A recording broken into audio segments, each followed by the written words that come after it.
রাধে রাধে বন্ধুরা, রাধে রাধে কৃষ্ণা। কেমন আছো সবাই? গোলুস ব্লগ ইউটিউব চ্যানেলে তোমাদের সবাইকে স্বাগত।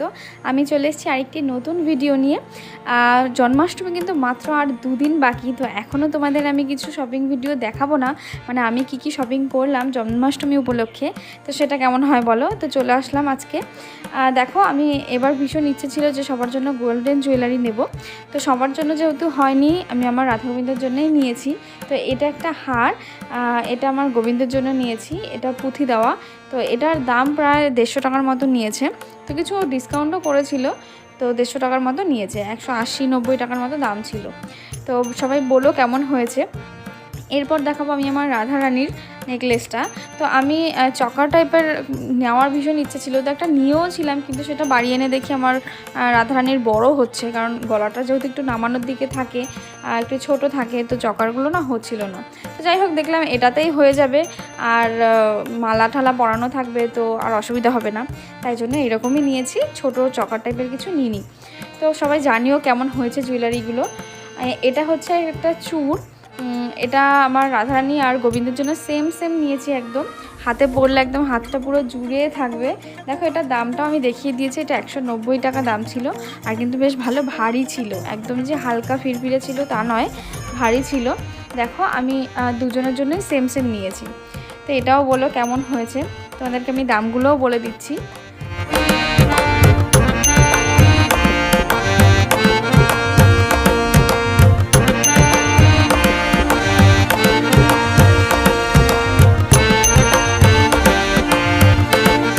দেখো, আমি রাধারানীর জন্য কিন্তু সেম নিয়েছি, তাই এটা আর খুলে দেখালাম না। তো এরপর নিয়েছি আমার রাধারানীর জন্য পেছনের একটা মুকুট। তো এটার দাম ছিল মাত্র 150 টাকা। তো আমি সবসময় এমনি মুকুট নিই, তো এবার এরকম নিলাম, পেছনে থাকবে, এটা দেখতে খুব ভালো লাগবে কিন্তু। তো এরপর দেখো, আমি কানেরগুলো একসাথেই রেখেছি, এগুলো দেখালাম না আলাদা করে। এই লম্বা যে ঝুল কানেরটা, এটা হচ্ছে আমার রাধারানীর জন্য, আর ওপরে যে গোল কানেরটা, এটা আমার গোলু সোনার জন্য, আর সাইডের যে কানেরটা রয়েছে, এটা আমার গোবিন্দের জন্য। আর ছোট্ট যে সাদাটা, ওটা ওই ননির জন্যই নিয়েছি। এবার কখন কোনটা পরাবো জানি না, কারণ ওর জন্য আরেকটা কানেরও নিয়েছি। তারপরে এটা হচ্ছে একটা টিকলি, এটার দাম 80 টাকার মতো ছিল। আর হ্যাঁ, যেই দামগুলো রয়েছে এগুলো কিন্তু একটু ডিসকাউন্ট করে দিয়েছিল। তো দেখো, আমি টায়রা টিকলিগুলো বিশাল বড় বড় ছিল, আমার রাধারানীর মাথাটা তো অতটা বড় না, তো সেই জন্য আমাকে একটু মানে এরকমই নিতে হলো। তো টায়রা টিকলি আমি নিজে বানিয়ে পরাবো। তো দেখো কেমন হয়েছে জানিও। তো গোল্ডেন জুয়েলারি তো এই নিয়েছি। তো এরপর আমি কিছু দুটো এমনি হার নিয়েছি। এমনিও বাড়িতে অনেক রয়েছে, তো সেগুলোই অল্টারনেট করে একটু পরাবো, কিছু করার নেই, সবসময় তো একবারে হয় না। তো দেখো, এই দুটো নিয়েছি, একটা ননী সোনার জন্য, একটা গোলু সোনার জন্য।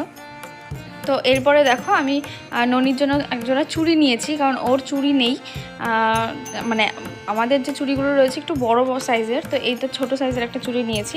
আর গোলু সোনার জন্য কিন্তু চুড়ি নেইনি, কারণ ওর রূপোর চুড়িটাই পরে থাকে, ওর হাতে সেই বিশাল বড় বড় চুড়ি লাগে, তো তার জন্য ওর রূপোর চুড়িটাই ও জন্মাষ্টমীতে পরে থাকবে। আর এই দুটো হচ্ছে এমনি গোলাপ, এই দুটো আমি আমার রাধারানীকে পরাবো, দেখতে খুব সুন্দর লাগবে। আর এটা হচ্ছে আমার ননী সোনার জন্য নিয়েছি, ওর প্রিয় বাঁশি। কারণ ননী সোনা তোমরা জানো, ও অন্য বাড়ির গোপাল, তো আমার বাড়িতে এখন থাকে, আমার বাড়িরই গোপাল ও এখন। তো ওর আগের বাঁশিটাই ছিল, তো সেটা এখন চেঞ্জ করে এই বাঁশিটাও দেওয়া হবে। তো আগের বাঁশিটা নষ্ট হয়ে গেছিলো। আর ওর জন্য একটা চুলও নিয়েছি আমার ননী সোনার জন্য, কারণ ওর চুলটাও একটু নষ্ট ছিল, তো নেওয়া হচ্ছিল না, তাই জন্মাষ্টমীর মধ্যেই কিন্তু নিয়েছি। দেখো, আজকে তোমাদের ভিডিওটি কেমন লাগছে সেটা কিন্তু অবশ্যই কমেন্টে জানিও। ভালো লাগলে একটা লাইক করে দিও, আর যারা আমার নতুন বন্ধু আছে তারা কিন্তু একটা সাবস্ক্রাইব করে দিয়ে আমার পাশে থেকো। তো দেখো, আমি এখানে 4টে ন্যাপি নিয়েছি আমার গোপাল সোনাদের জন্য, দুটো আমার গোলু সোনার, ওই বড় দুটো গোলু সোনার, আর ছোটো দুটো কিন্তু আমার ননী সোনার। তো জন্মাষ্টমীর মধ্যে ওরা পরবে, তাই জন্য নতুন কিনে দিলাম। তো চলো দেখতে থাকো আমার ঠাকুমার ঝুলি থেকে আর কি বেরোয়, চলো দেখতে থাকো। এই দেখো, এটা হচ্ছে একটা জল শঙ্খ। এটা দিয়ে আমি আমার জন্মাষ্টমীর দিন রাতের বেলা সবাইকে অভিষেক করাবো, তাই জন্য একটা জল শঙ্খ নিয়েছি। এমনি জল শঙ্খ আছে বাড়িতে ছোট, কিন্তু এটা একটু বড়, এটা দিয়েই কিন্তু আমি সবাইকে স্নান করাবো। তো তারপর নিয়েছি একটা অগুরু গোলাপ জল, এটা শেষ হয়ে গেছিলো তাই ছোটোই নিয়েছি। তো এই দুটো নিয়েছি। তো দেখো এরপরে হচ্ছে ড্রেস, আমার জুয়েলারি কিন্তু সব শেষ। এরপরে হচ্ছে ড্রেস, আমি একটা মিটার কাপড় নিয়েছি কারণ আমার বাড়িতে অনেক গোপাল সোনারা আসবে, তো তাদের আমি সবাইকে একরকম ড্রেস বানিয়ে পরাবো। তো দেখো এটা একটা পাড়, এই একদম রানী কালার, এই সাদাটার সাথে খুব ভালো লাগছিলো। তোমরাও জানিও কিন্তু কেমন হয়েছে। তো আমি গত বছরও মিটার কাপড় কিনে সবাইকে একরকমই বানিয়ে দিয়েছিলাম, দেখতে ভীষণই ভালো লাগে। আর এর সাথে আমি আরেকটা মিটার কাপড়ও নিয়েছি, তো এটা দিয়ে কি করব জানি না, ভালো লাগলো নিয়ে নিলাম, যেখানে মনে হবে সেখানে ব্যবহার করব। তো দেখো এরপরে আমি একটা লাইলাইন নিয়ে নিয়েছি। এটা সেরকম দেখানোর কিছু নেই, গত বছর যে বানিয়েছিলাম ড্রেসগুলো ওগুলো তো টিকসই হয়নি, কারণ ভেতরে কিছু লাইলাইন দেওয়া ছিল না। তো দেখো আমি একটা কিন্তু ড্রেস বানিয়েছি, একটা না আরও অনেক বানিয়েছি, সবগুলো তোমাদের সাথে শেয়ার করিনি, মোটামুটি দেখালাম 4টের মতো। দেখো এটা হচ্ছে আমার ননী সোনার ড্রেস, আর কুচিগুলো আমি এইভাবে আটকে দিয়েছি কারণ তাতে জামাটা সুন্দর সেট থাকবে, কুচিগুলো নষ্ট হবে না, তাই জন্য।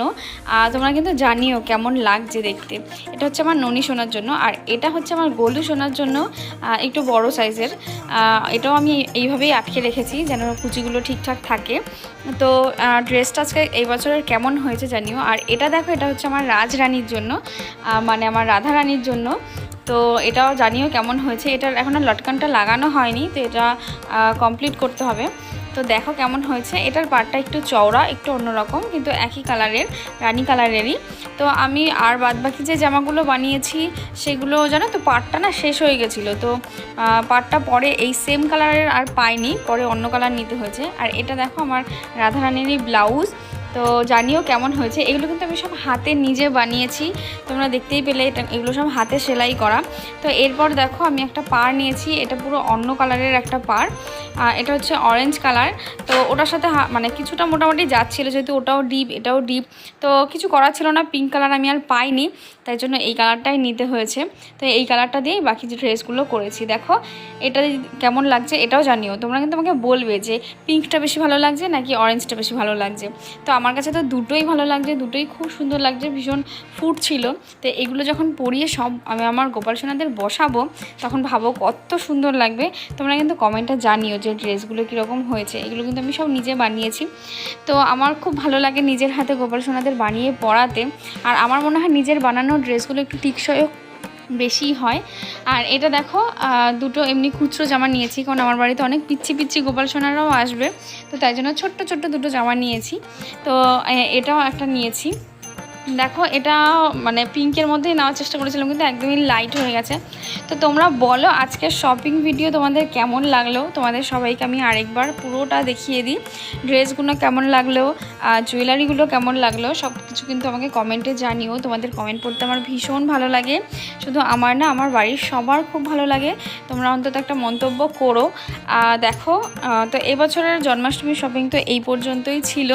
তো আজকের ভিডিও এই পর্যন্তই। সবাই সুস্থ থেকো, ভালো থেকো, দেখা হবে আবার পরের ভিডিওতে। রাধে রাধে।